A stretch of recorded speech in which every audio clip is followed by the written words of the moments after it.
Bonjour tout le monde, Café Magic, c'est les news MTG de la semaine et qui interrogent les personnalités magiciennes sur iTunes, Deezer, Spotify, YouTube et Podbean le temps d'un café. Cette semaine, on va avoir une expérience mathématique sur MTGA.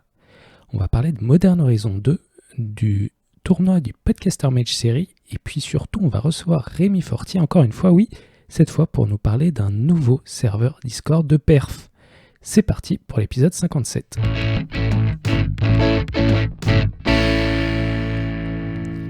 Qui est Ivana Humfalot ? C'est une question que j'avais notée dans mon carnet, je prévoyais d'en parler parce que c'était un mystère que voyaient tous les joueurs et toutes les joueuses en mythique sur Magic Arena. Une personne qui, dès l'appareillage fait, concédait la game et faisait avancer ses adversaires plus loin dans le ladder du mythique et personne ne savait trop pourquoi. Et bien maintenant, le voile est levé, on sait, c'est un homme, Harib Alsak, du moins c'est comme ça qu'il s'appelle sur Twitter, qui a fait une expérience scientifique un petit peu folle pendant plusieurs mois. Et il a publié dans un article, allez voir ça sur son Twitter, c'est un petit peu compliqué, mais on va en parler un tout petit peu, de qu'est-ce qu'il a fait et quelles ont été ses pérégrinations. En fait, cet homme-là, il voulait tout simplement savoir quel est l'algorithme pour connaître la progression sur le ladder de Magic Arena, et en particulier dans le mythique. Vous savez, après avoir fait diamant, platine, on arrive au mythique dans les pourcentages, puis après on a un classement, et tout ça c'est très important parce qu'à la fin de chaque mois, le top 1200 du mythique est qualifié pour un tournoi qui devrait normalement les qualifier à un mythique championship. Et vu que c'est un petit peu flou, comment est-ce qu'on progresse, combien de points ça nous fait gagner de gagner un match, est-ce que ça dépend du niveau de l'adversaire, est-ce qu'il y a un îlot, est-ce que ça utilise un autre système que ça, de combien de points est-ce qu'on progresse ou qu'on dégraisse en fonction de ce qu'on fait, et bien cette personne a essayé de tout faire et n'importe quoi pour mesurer de la manière la plus précise ses progressions à chaque fois. Donc je vous passe les mathématiques, je vous passe même la conclusion, je ne suis pas certain d'avoir tout compris, mais en tout cas, une chose que j'ai identifiée, c'est que, et ça explique pourquoi son compte Ivana Humfalot concédait tout le temps, c'est parce que afin d'avoir un match-up, de montrer au soft qu'il est très mauvais, pendant des games et des games et des games, il y avait concession pour perdre en elo ou son équivalent dans l'algorithme utilisé par le programme pour être présenté comme une personne très faible, comme ça, dès qu'il gagne un match, il bondit en classement puisque c'est comme si la différence d'elo entre son adversaire et lui était énorme.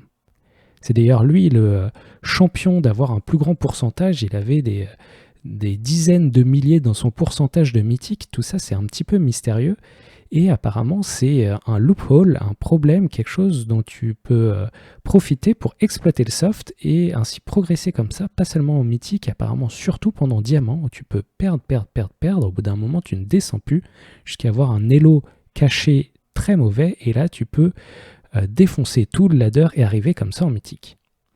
Je vous conseille d'aller voir l'article, d'aller le lire, essayer d'y comprendre quelque chose. En tout cas, je trouve ça fabuleux qu'il y ait des gens qui passent tant de temps à essayer de scruter l'algorithme pour en apprendre plus sur MTGA. Maintenant, Modern Horizon 2, c'est toujours dans les spoilers, on découvre toujours des nouvelles cartes, des reprints, des cartes incroyables, une légende qui fait des tokens Lotus Noir, des nouvelles mécaniques comme le recyclage de sorciers, des personnages du vieux lore qui ont leur première carte comme Daken Blackblade, tout un cycle de sorts gratuits lorsqu'on exile une carte de sa main, le blanc il fait retour au pays, et le bleu il contre une créature, le noir on l'avait déjà vu, il fait unmask, il fait comme une saisie des pensées. Des cartes qui vont tout de suite s'insérer dans le moderne comme recruteur impérial, et des reprints qui font arriver des vieilles cartes dans le moderne et qui vont me faire jouer de belles cartes Allframe comme justification. Allez voir tout ça, il y en a tellement, je me demande ce que ça va donner, ça a l'air fou. Bon, le seul petit bémol pour Modern Horizon 2, c'est qu'il y a 1 million de versions différentes. Il y a des versions All-Frame de Modern Horizon 1, il y a des versions All-Frame de Staple de Modern, il y a des versions Sketch Frame, il y a des versions Foil de tout ça, il y a aussi Etched Foil qui n'est pas le même Etched Foil qu'avant. Wizard, vraiment, il faut que vous arrêtiez, c'est imbitable, on ne comprend rien du tout à quelle version on peut avoir dans tel booster. Mais en tout cas, quoi qu'il se passe quand on ouvre un booster, on sait qu'on va avoir du fun. On l'a vu il y a quelques semaines, l'Organized Play brûle, j'espère par la suite pour mieux renaître. Donc on peut se tourner pour l'instant vers les tournois communautaires. Je pense que les tournois locaux et communautaires, c'est l'avenir. Et quel tournoi communautaire on avait la semaine dernière? Puisque les compères du Podcaster Mage ont fait les Podcaster Mage série. Le numéro 1, ça veut dire qu'il y en aura d'autres. C'était un historique modifié sur Magic Arena. Ça marchait avec MTG Melee pour trouver ses adversaires. Et puis il y avait Jordan Lacombe qui était le judge et qui a géré tout ça de main de maître. J'y ai joué et c'était une expérience formidable. C'est le genre de truc où tu savais pas vraiment que tu en avais besoin jusqu'à ce que tu le fasses et tu fais « Ah oui, c'est vraiment ça que j'attendais ». J'ai pu un petit peu tryhard en stream, on s'est entraîné avec des gens de leur Discord, avec des gens de ma communauté. C'était vraiment trop sympa et en plus, il y avait tout le coverage sur la chaîne Twitch de Théo, Innove le Tux, et il y avait des deck tech prises au pied levé, des commentaires à brûle-pourpoint, et puis il y avait des petites interviews entre les matchs. Ils ont réussi toute la journée à tenir comme ça, à nous entertainer. C'était vraiment trop bien. Merci les gars, et je suis très très impatient de voir le prochain. Ceux qui ont gagné, ils ont même gagné des cartes physiques grâce à leur sponsor Majestic Games. Et bien sûr, bon, devinez qui a gagné. J.E. Deprat, Jean-Emmanuel, imbattable. Mais bon, ça, c'est pas une surprise.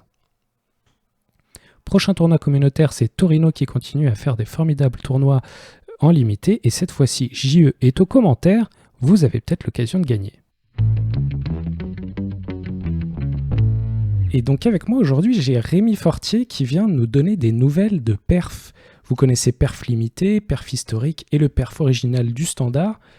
Qu'est-ce qui peut arriver de nouveau? Qu'est-ce que tu as à nous annoncer, Rémi? C'est Perf Innovation qui est sorti hier, ce 25 mai. Donc l'idée de Perf Innovation, c'est d'avoir un lieu spécifiquement construit pour permettre l'émergence de nouveaux decks pour gagner en standard.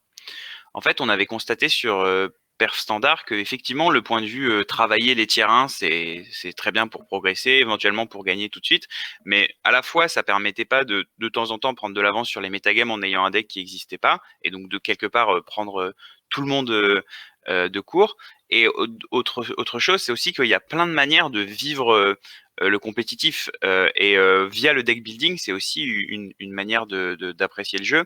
Et en fait, Perf Standard répondait pas du tout à cet enjeu-là, et d'où l'idée de Perf Innovation. Très concrètement, quels sont les changements qui font que, enfin, ou les modes de fonctionnement, j'ai envie de dire, qui font que on promeut l'innovation. En fait, la manière de créer des chans, bah si, je vais partir à chaque fois de Perf Standard et peut-être faire la comparaison, comme ça on va peut-être mieux saisir. Sur Perf Standard, il y a des channels de deck qui sont ceux qui sont présents sur la winrate matrix de MTG Data, qui en fait quelque part représente qu'est-ce que sont les decks du format en ce moment. Et à l'inverse, sur Perf Innovation, n'importe qui peut créer un channel quand il veut, et à partir de là, bah, il crée son channel et du coup il y a un espace de discussion. Et c'est seulement s'il n'y a pas d'activité, donc aucun message dans un channel pendant 8 jours de suite, que ce message-là est archivé. En conséquence, c'est un peu tant qu'une idée des gens croient dans elle, donc en fait tant qu'il y a de l'activité, bah du coup elle vit en fait. Et en fait ce qui ne tue une idée quelque part, ce n'est que parce que plus personne ne croit en elle, et donc parce qu'il n'y a plus d'activité dans ce channel-là. Donc c'est un peu la philosophie plus mode de fonctionnement de ce Perf Innovation. D'accord. Et est-ce qu'il y a une demande organique des gens du serveur perf ou est-ce que c'est toi qui t'es dit on n'innove pas assez dans ces formats, c'est comme ça qu'on peut gagner une edge? Qu'est-ce qui a valu la naissance de cette idée? C'est complètement ton premier point. En fait, il y avait un deck sur Perf Standard. Enfin, il y avait plusieurs membres qui en avaient l'idée. C'était un Band Blink, donc basé sur Yorion, Charming Prince et plein de Come to Play. Et en fait, ils avaient cette idée. Ils étaient plusieurs à croire dedans. Et elle était un petit peu née dans des échanges dans la taverne ici ou là. Et vu que Perf Standard est concentré sur les tiers 1, en fait, on n'avait juste pas les outils pour promouvoir un bro. Et alors pourtant qu'il y avait des gens qui croyaient dans cette idée, que bah elle était raisonnable en fait. Et du coup bah nous on pouvait juste dire bah désolé c'est pas le bon endroit. C'était un peu triste en fait. Et deux personnes qui étaient dans cette création de Band Blink on m'ont envoyé un message, enfin ou envoyé un message à Guillaume qui me l'a passé. Enfin voilà, ça c'était la tampouille interne, mais nous ont envoyé l'idée en disant voilà.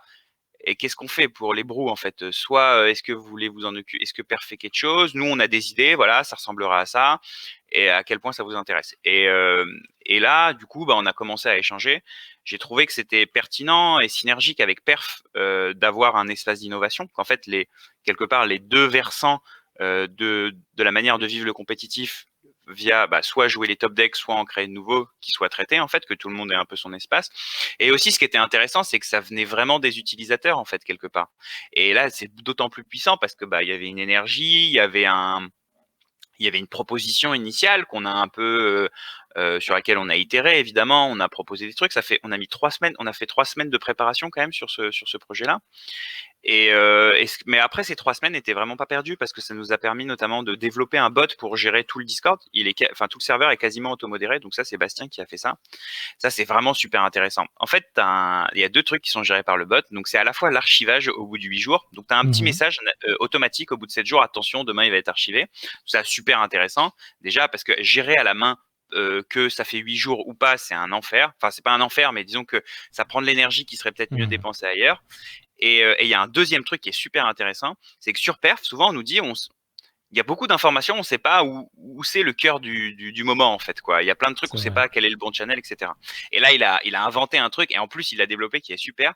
Si tu veux, tu as un nombre d'étoiles, enfin ou d'éclairs qui se met en face des channels en fonction de l'activité. Genre si tu as eu, alors je me rappelle plus exactement des seuils, mais c'est s'il y a eu 3 messages dans les dernières 24 heures, tu as une éclair, jusqu'à 45 messages dans les dernières 24 heures, ça fait 3 éclairs. Et du coup, tu arrives visuellement tout de suite, tu sais où est-ce qu'il y a le plus d'effervescence quelque part. Et donc ça peut être éventuellement l'endroit qui t'intéresse le plus parce que tu veux être dans cet épicentre, ou alors tu dis non, moi j'aime bien les choses peut-être un peu plus tranquilles et je vais plutôt aller travailler ce deck qui a peut-être moins d'attention qu'il ne le mériterait. Enfin, ça permet aux utilisateurs de se positionner en fait concrètement. Avec les serveurs perf, a priori, ça vient de performance et j'y vois une certaine population. Et j'ai l'impression qu'en rendant tout ça plus ludique et en ouvrant tes horizons, tu vas peut-être séduire des gens qui viennent du brawl, qui viennent du jank. Peut-être finalement qu'on aura une nouvelle vague de brewers et que ça va faire des mélanges et en produire de l'innovation. C'est un petit peu le plan. Est-ce que tu as un appel à faire à ces joueurs et à ces joueuses de jank et d'autres formats ? Moi, je pense que l'innovation, elle peut venir de n'importe où. Je pense qu'il n'y a pas je pense qu'une idée, en fait, elle peut naître n'importe comment. Tu vois, tu parles de Jenk et je trouve que c'est très intéressant par rapport à Bandit.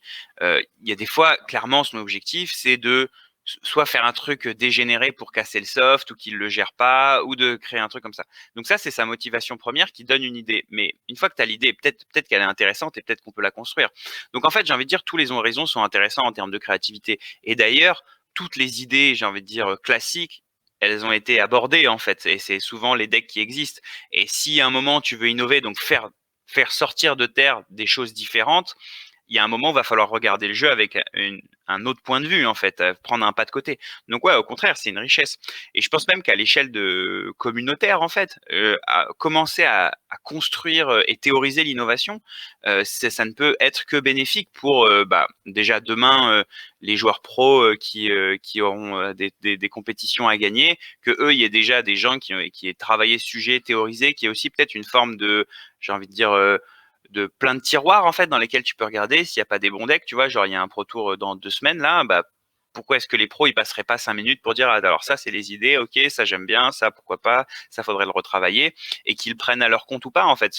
Disons que les horizons sont très grands mais enfin sont larges en fait, ça peut aller un peu dans tous les sens. Le projet à 24 heures donc forcément tout n'est pas scripté, j'ai envie de dire, mais oui on peut aller dans plein de sens, ouais, et tout le monde est évidemment les bienvenus.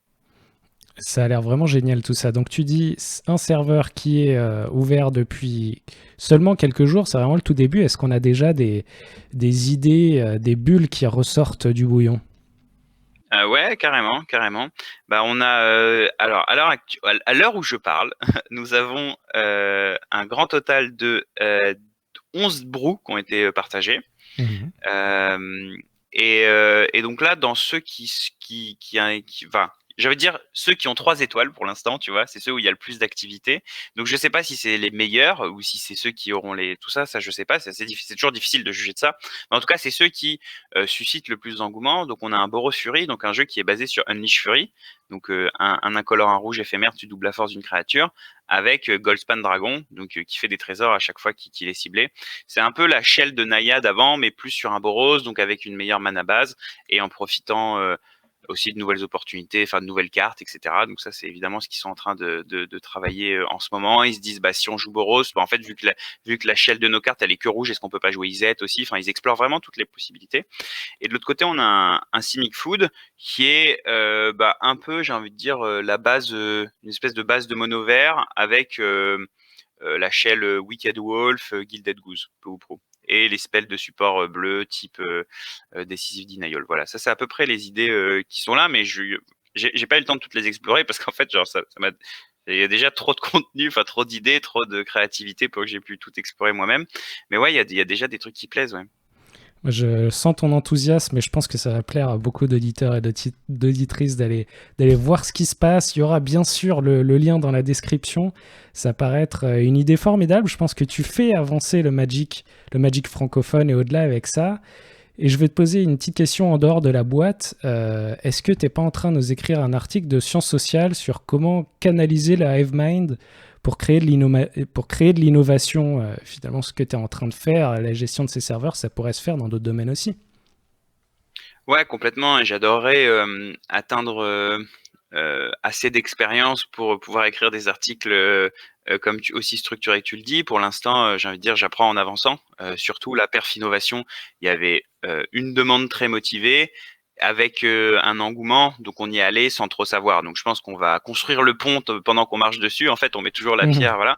Mais oui, pourquoi pas. Je pense vraiment que la question de l'innovation, elle n'est pas limitée à Magic. Et ça, c'est aussi une force, c'est qu'on va pouvoir aller chercher des références dans d'autres domaines. Tu vois, bah, typiquement dans le monde des entreprises, ils travaillent beaucoup aussi sur la théorie de l'innovation. Alors peut-être qu'il n'y a pas tout qui s'applique à Magic, mais peut-être qu'on peut leur piquer des idées, voire même, pourquoi pas, plus tard, un jour, faire le trajet dans le sens inverse. Je pense que voilà, on est dans un monde où il y a beaucoup de choses qui évoluent vite et savoir gérer la créativité. Comment est-ce que tu fais pour rendre ces idées performantes? Parce que avoir une bonne idée, c'est une chose, mais après, il y a la question de son trajet. Comment est-ce que tu fais pour qu'elle se perd pas dans les cartons? Tout ça, c'est des questions qui sont très transverses à plein de domaines. Et ouais, j'adorerais qu'on arrive à atteindre un niveau de maturité suffisant pour avoir une vraie théorie sur le sujet.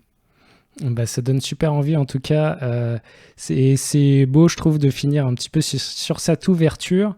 Et est-ce que tu as un mot à rajouter là-dessus? J'ai envie de dire, venez, les portes sont grandes ouvertes et je serais ravi d'échanger avec vous là-bas. Eh ben, c'est super. Merci d'être venu partager cette nouvelle avec nous. Ça fait plaisir. Et reviens quand tu veux. À bientôt, Rémi. Au plaisir. Après ce super moment avec Rémi, moi je voulais vous parler de la fin du mois du stream sur Twitch pour Café Magic. J'avais décidé pendant le mois de mai, où j'avais beaucoup de vacances de la part de mon boulot, d'essayer de passer plus de temps sur Twitch, de streamer même tous les jours pendant à peu près 2 semaines et demie. Et écoutez, j'ai à peu près réussi à le faire presque tous les jours. J'ai dessiné, j'ai joué à Magic Arena, j'ai fait des haltères, notamment au feutre, et j'ai surtout passé un très bon moment grâce à vous.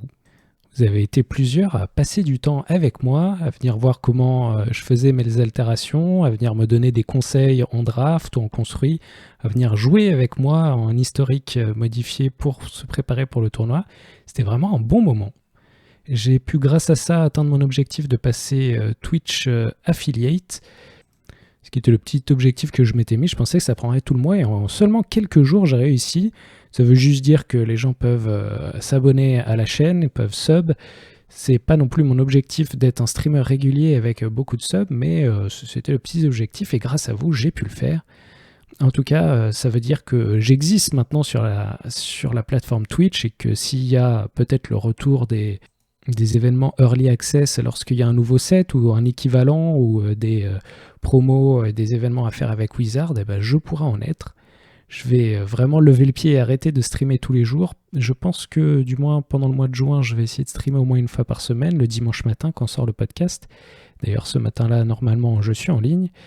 et on va voir ce que la suite va donner. Mais en tout cas, merci beaucoup à vous tous, vous savez qui vous êtes, vous avez été sur le Discord et sur le stream à me suivre et à passer un bon moment tous ensemble. Donc à bientôt à nouveau sur le podcast, sur Discord, sur Twitter et sur Twitch.